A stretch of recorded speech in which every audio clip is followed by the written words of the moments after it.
God is calling us to take our place of intercession for our nation. Last time we were talking about the key moment we are in our nation's history. You know, we've taken for granted for so long that we have had a nation based on Christian principles. We're not being perfect, but we have a tremendous Christian history that we have been throwing away. Basically, having our democracy has, under the Christian faith, has enabled the spread of the gospel. And wherever, as it were, democracy has spread, and we have been a major nation behind that, the gospel has been free. And that's why in those democratic nations there has been a freedom for the gospel to go forth and many to be saved. Other nations haven't had that. They've had repressive authorities, and they haven't had that same freedom. And so we've been blessed, we've been prospered as a result. And we've seen that after the World War II, we actually came under a curse because of our forsaking of our promises to Israel. Not only did we lose empire, we began to lose our own sovereignty to a different system of government. And now in the EU system of government is not a Christian one, it is a secular humanistic one. It came out of the French Revolution, which rejected the law of God as the overriding authority over the government. And instead it just made the will of the people the ultimate authority. And what came out of that was people, for instance, like Napoleon and so on, and other forms of dictatorship arise that assume to themselves what the will of the people is. And there is no restraint on their actions. There is no democracy. There is no restraint from the law of God. And so we've seen again and again in Europe, different dictators arise, bringing repression.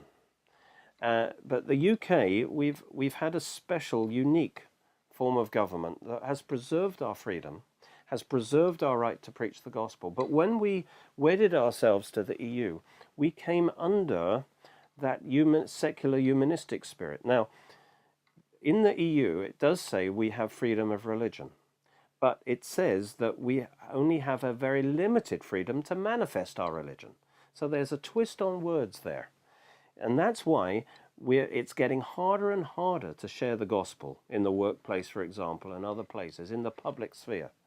Because that doesn't come from our own Christian history, of course. That is the invasion, the slow invasion that we don't even notice because it happens so slowly. But it's coming, again, from the EU, which is that we don't have the ultimate right to manifest our religion. Yes, you can have freedom of religion to yourself, but that's just how it is in a Muslim nation. You cannot have the freedom to share the gospel. And that's increasingly, as we come under Europe, that's the way things are heading. We lose our freedom to preach the gospel. And that's enshrined in the EU law, because our freedom to manifest the gospel is subject to the fact that we can do it as long as we never offend anyone. Well, of course, the gospel is an offense. And so the real reason why I believe it's right for us to be out from the EU is that the principality that controls the EU is secular humanistic, and it is hurting our ability to preach the gospel. God is sidelined in the running of society, and that gives the demonic powers a much stronger hold. And we are here to preach the gospel. We're here, Jesus said the purpose is that the gospel of the kingdom will be preached to all nations, then the end will come. So God's purpose for this age is for us to get the gospel out. And if we are under the wrong government, then we come under those associated principalities and powers. Our freedom to do this is restricted.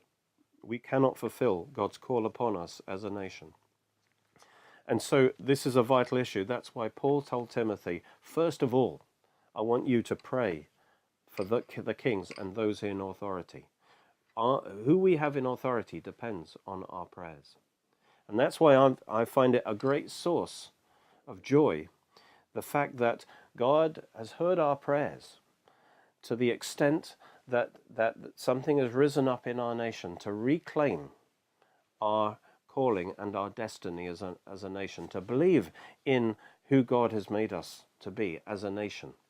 And this is a necessary precursor for us to have revival, to really fulfill our call to be a light to the nations. Praise God. And so the fact that we've taken the first step to leave the EU is a major spiritual breakthrough to set us free from that principality of Europe that would want to control and dominate us and bring us under that darkness.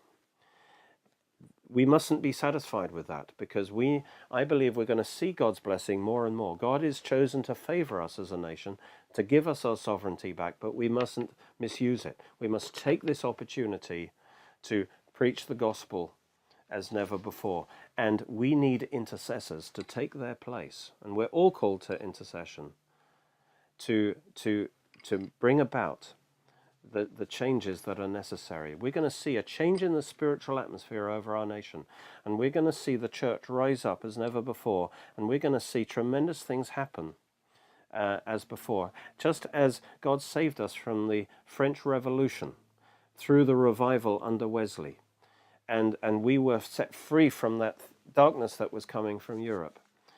So again, I believe God wants to raise us up and set us free from the darkness that would come over Europe. And so that's why I believe this is so important. And if we don't rise up at this time, we will come under that darkness. Let me show you this from the standpoint of Bible prophecy as well. Let's go to Daniel chapter 2, verse 31. And this is where Nebuchadnezzar has a dream. And Daniel tells him the dream. In verse 31, he says, "You, O king, were watching, and behold, a great image, this great image, whose splendor was excellent, stood before you, and its form was awesome. And the image's head was of fine gold, its chest and arms of silver, its belly and thighs of bronze, its legs of iron, its feet partly of iron and partly of clay. And you watched while a stone was cut out without hands, which struck the image on its feet of iron and clay, and broke them in pieces. Then the iron, the clay, the bronze, silver, and gold were crushed together, and became like chaff from the summer threshing floors. The wind carried them away, so that no trace of them was found, and the stone that struck the image became a great mountain and filled the whole earth." And here, Daniel this dream describes the progress of the Gentile empires the Gentile superpowers that would control Israel, because Daniel was seeing what's called the times of the Gentiles, of their dominion over Israel. And the first one, the head of gold, was Nebuchadnezzar and Babylon.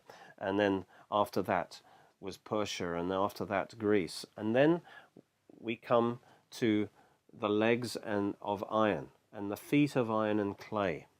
And it's the feet of iron and clay that are the final form of this Gentile world power that keeps morphing into different shapes, but its name as a whole is Babylon. And this feat of iron and clay is clearly the final form of the Gentile powers when Christ returns, because we see this stone coming from heaven. This is the Messiah. And this stone hits the feet and destroys the feet, and then the whole statue collapses, which means at Christ's return, he judges that final form of that world empire, and then all the Gentile powers fall to the ground, because Christ himself sets up his kingdom, which is the stone becomes a mountain that fills the earth. And that's when Christ will rule in his messianic kingdom over the earth. So we would be very interested to know what the world powers are. Now, he interprets it in verse 36. He says, "This is the dream. Now we will tell the interpretation of it before the king. You, O king, are a king of kings." He's, in a sense, the head over the whole Gentile world powers. "For the God of heaven has given you a kingdom, power, strength, and glory, and wherever the children of men dwell, or the beasts of the field, or the birds of heaven, he's given them into your hand, and made you ruler over them all. You are this head of gold." So that's Babylon, the head of gold. "After you will arise another kingdom inferior to yours." That was Persia. "And then after, a third kingdom of bronze, which will rule over all the earth." And that was Greece. And a fourth kingdom shall be as strong as iron, inasmuch as iron breaks in pieces and shatters everywhere, and like iron that crushes, that kingdom will break in pieces and crush all the others. And the next kingdom in line, and Bible prophecy scholars have always identified this as Rome. And you have the two legs of iron, which is the Eastern Western Roman empires.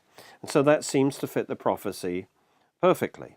And whereas you saw the feet and toes, partly of potter's clay and partly of iron, the kingdom shall be divided, yet the strength of the iron shall be in it, just as you saw the iron mixed with ceramic clay. And so this Roman Empire, it turns into feet of iron and clay, and that's a bit of a mystery. I think that for this statue to stand at all, this iron must be the underneath, and then the clay covers the iron. So in other words, you've got proper legs of iron, pure iron, but then you've got, the feet of iron surrounded by clay. I don't think it can be dabs of iron and dabs of clay, because that would never support any weight. It's got to be a bit like a kind of, you might imagine somebody with a high-tech leg, with the iron, the strength of the iron, but then surrounded by clay. And that's going to be the final form. And so it's talking about there's a continuation of the iron, which was the Roman Empire, a continuation that's called the revived Roman Empire. And by the way, the vision of Europe, the EU, is always to be a revived Roman Empire, uniting Europe. And so there's going to be a revived Roman Empire that will consist ultimately of 10 kings, the other prophecies talk us about, which is like these 10 toes. And notice, though, it's partly of clay. So in verse 41 it says, verse 40, the fourth kingdom will be strong as iron, inasmuch as iron breaks in pieces and shatters everything, and like iron that crushes, the kingdom will break in pieces and crush all others. Now notice there's not 5 kingdoms, it's 4 kingdoms. So in other words, the feet of iron and clay are still a continuation of the legs of iron. It's all the 4th kingdom. So the Roman Empire at the time of Jesus seemed to kind of change its form, but it predicts here there'll be a revival of this Roman Empire that will be iron-like. In other words, it won't be democratic. It will be top-down government. That ultimately the Antichrist in its final form will take control of, and that's the iron.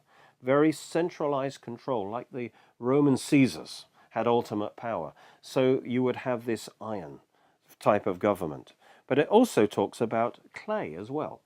Clay talks about perhaps more democratic type of government. So you've got this interesting mixture of iron and clay.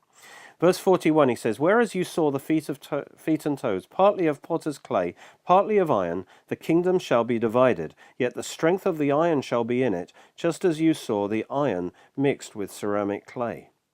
And as the toes of the feet were partly iron, partly clay, so the kingdom will be partly strong and partly fragile. As you saw the iron mixed with ceramic clay, they will mingle with the seed of men, but they will not adhere to one another, just as iron does not mix with clay. Now this is interesting language, but this is predicting that the final form of the Roman Empire will actually is the way the EU is heading right now. What will happen, you see, is that as it centralizes more and more, it will ultimately, the heart of the EU will become iron. It will become essentially, it will integrate more and more and become a single unit under a centralized control, not democratic at all. The EU president or whatever will begin to assume absolute powers, and that will be the iron. But not all nations will want to be part of that. That's certainly the way it seems the Eurozone is going to go. But other nations are the clay nations that will be around the EU that won't want to become iron. They will want to keep their democracy, but they'll want to be associated with it.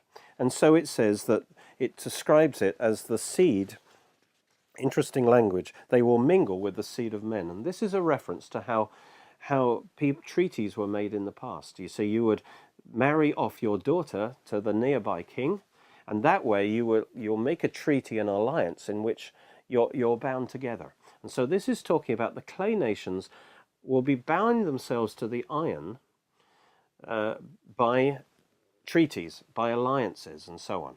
And so you'll see what they call a two-speed Europe.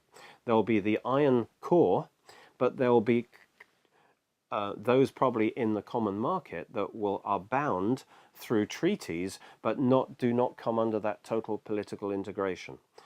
But both of those form what's called this Roman Empire. And that is the empire that is destroyed when Jesus returns again.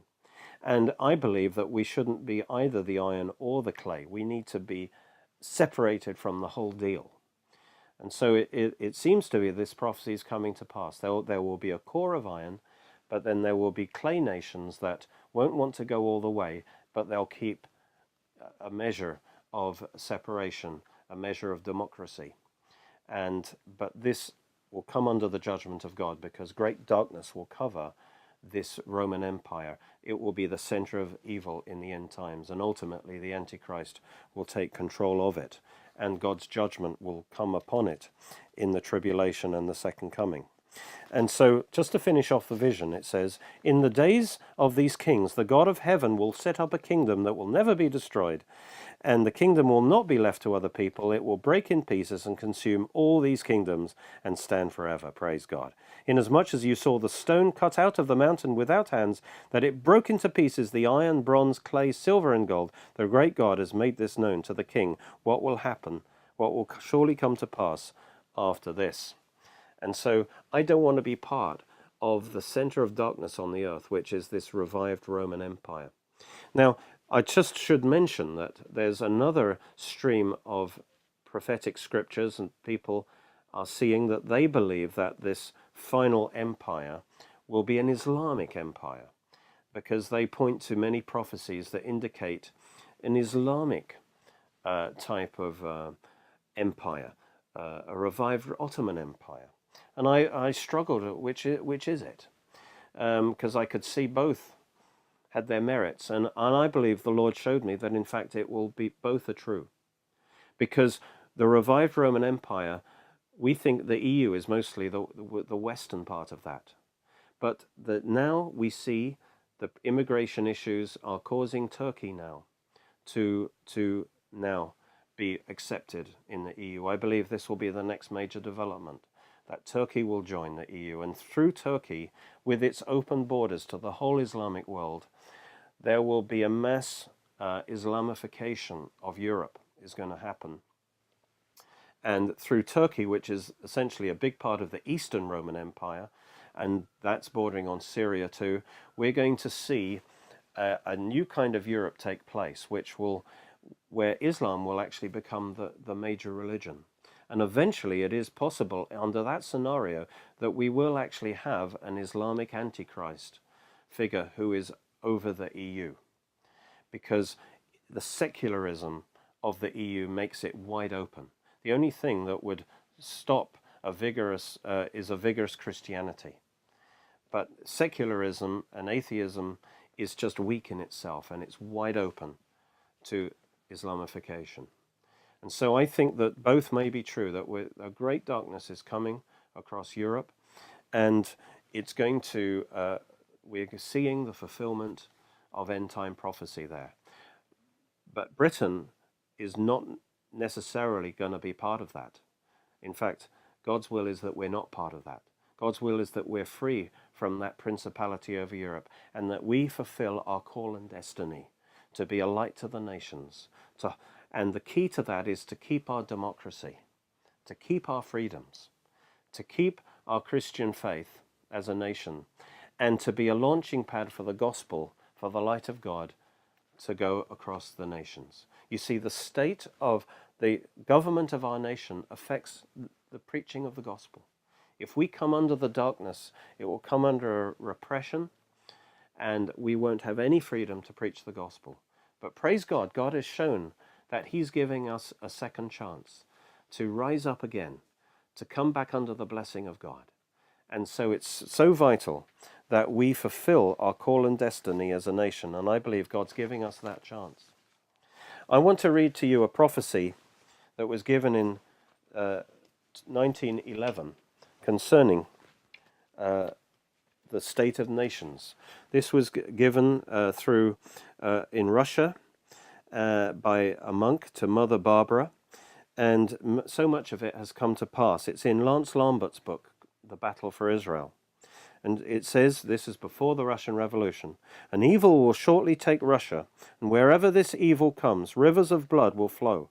The evil will take the whole world, and wherever it goes, rivers of blood will flow because of it. It's not the Russian soul, but an imposition on the Russian soul.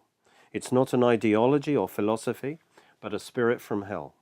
In the last days, Germany will be divided in two. France will just be nothing. Italy will be judged by natural disasters. Britain will lose her empire and all her colonies and will come to almost total ruin, but will be saved by praying women. And there's the key I wanted to emphasize. It will be saved through prayer. I believe the prayers of our Queen are particularly important, but we will be saved from destruction as a nation. See, that's what's happening in the EU. We would lose our identity as a nation, just bit by bit. But we will be saved, and we're seeing the first manifestation of the salvation of Britain in coming out of the EU. And the second stage is a revival to come and a restoration to our Christian roots that is coming, and it's the key to that is prayer. And thank God for the ladies who I believe will take the lead in this prayer, but that does not excuse us men. It says America will feed the world, but finally collapse. Russia and China will destroy each other. Finally, Russia will be free, and from her believers will go forth and turn many from the nations to God. And so many parts of that prophecy have come true. And so it is an encouragement for us that God, even though we've been under a curse, we've lost empire, we have almost come to the point of destruction as a nation. The first step of that was when the Scottish referendum went the right way, because that would have been a further disintegration, but God saved us there, and now God has saved us and is beginning to save us from the EU. And so as a nation, God has saved us already, but there is so much more that we need to pray for God to use us again as a nation. In our intercessions, and what I want to get into next time, is really how do we intercede? What is the keys to intercession? Because in our intercession, we are dealing with the principalities and powers that are trying to control the nations, that are controlling those in authority and controlling those who have authority. And we are responsible to pray for them. We are not called to criticize our leaders. You know, our main thing is we must pray for them, because Satan and his principalities and powers have been given a place of spiritual rulership over the nations, and therefore our rulers need our prayers. Otherwise they will come under the wrong influence. But we can bring them under the influence of God, and he can determine their decisions so that we can fulfill, not only can we live in peace, but we can have the freedom to preach the gospel. And we mustn't take that for granted. It's a daily intercession battle to push back the powers of darkness. We're going to see that the moment we stop interceding, then the powers of darkness come back. But while we are interceding, the power of God is far greater, and it pushes them back more and more. And so the church in this land must first of all win the battle in the air. You know, the Battle of Britain was won in the air first. We have to win the battle in the spirit, in the heavenly spiritual places, the battle for our nation. Thank God, this battle, you know, we have won an initial battle with this referendum. But there is much more to be prayed for. You may not know who should be in authority, but you can still pray. You can still lift our rulers to the Lord. You may not agree with their politics, but you are still responsible to pray for them, to ask that God give them wisdom, that God's influence on them, and that to bind the principalities and powers and their influence on them. We have the authority to do that. Next time, I want to share with you exactly from the scriptures how we intercede and the amazing authority we have to stand before God and intercede for our nation. We can make a big difference. We will see that men of God like Abraham and Moses And women of God like Esther, they actually changed the course of their nations through intercession. And I believe any great man of God, any great woman of God, whether it be Daniel or Moses or whoever, they are first of all intercessors. Your whole ministry flows out of your prayer life. Don't think you can just walk into your ministry, to be seen by men. Your main ministry, your first ministry is before God.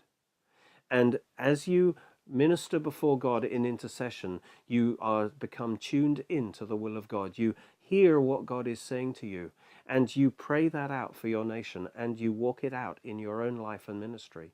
But if you don't have that strong ministry before God as a priest, you will not be able to fulfill God's will very well in the earth as a king. So I want to encourage you. God is calling you to rise up, to take your place as an intercessor, to come before God and say, God, I want you to use me. I want to have a close relationship with you. I want you to show me what I should pray for. I want to be faithful in my ministry of intercession, and particularly to pray for those who are in authority. That's what 1 Timothy says. Pray for kings and those who are in authority, because what happens to them affects everything else. Rise up, intercessors. Success of our Christian life is based on prayer, our prayer life. And in this series of 8 CDs, I go through, basing it on the Lord's Prayer, all the different principles of prayer and the different kinds of prayer that you need to understand about. In fact, it's not just one series of 8 CDs, but we have Principles of Prayer Part 2, and Principles of Prayer Part 3, and Principles of Prayer Part 4. So actually there's 32 CDs altogether that take you all through the subject of prayer. And if you order one, it's normally £20, but if you order two, each one after that is only £10. So we give you a discount if you want to take on the whole series. So get built up in the area of prayer. You're most welcome to join us at our church services, which are every Sunday at 11 a.m. and 6 p.m. at Cheney School, Headington, Oxford, OX3 7QH. You can order CDs, DVDs, books and other great products from our online shop at www.oxfordbiblechurch.co.uk or by calling 01865 515 086.